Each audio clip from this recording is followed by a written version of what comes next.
who lived in a small village in pre-war Europe. The father, sensing the devastation to come, applied for visas, enabling his family to leave before it was too late. Unfortunately, he was only able to obtain papers for his wife and daughter to escape. He and his 7-year-old son remained in war-locked Europe. Soon, all the residents of their small town rounded up, boarded trains, and bound for their concentration camp. When they arrived, he hid his small son in his coat, thus allowing him to join the rest of the working adults, and thereby saving his son from certain death. He hid his son in a dark corner, deep in the barracks.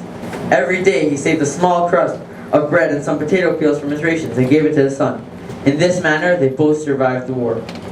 After the war, he joyfully informed his son that they were free to go and be reunited with the rest of their family. His son, however, was apprehensive and refused to leave until his father promised him that he would continue to receive his daily portion of black bread and potato peels. At times, we get too comfortable with the situation in which we find ourselves. We forget that we are in Gullus and far from where we truly belong. We become like the boy in our story, who gets so used to his surroundings that he forgets that there is something much greater outside of his small corner. We must always remember that there is so much more owed to us than what we already have. We can't sit back and relax.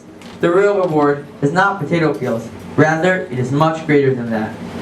In the year 5741, 1980, the song We Want Mashiach Now was introduced for the first time at a children's rally on Chof Ches Tishrei. The Rebbe greatly encouraged the song, and from then on, it was sung by every children's rally and by many Farbrengens. The Rebbe explained the meaning of the word wanting is not just a plain wish. Wanting expresses a burning desire for something that is missing. Imagine a man who hires a skilled contractor and promises him payment at the end of the job. Now, if at the conclusion of the job the boss refuses to pay, would he just wish for payment?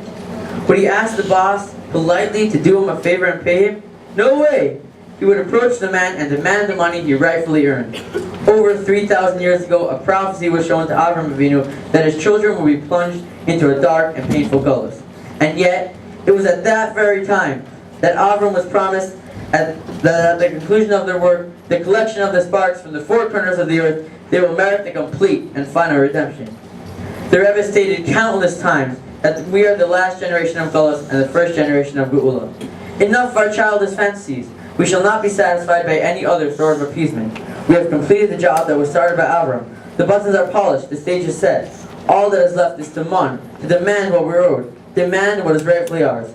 And through demanding an end to this Gullus, through demanding that Hashem send us Mashiach, we will surely be Zaykat, the Geula, Hamidus Vashlema, speedily in our days. 2 for 6 for judges!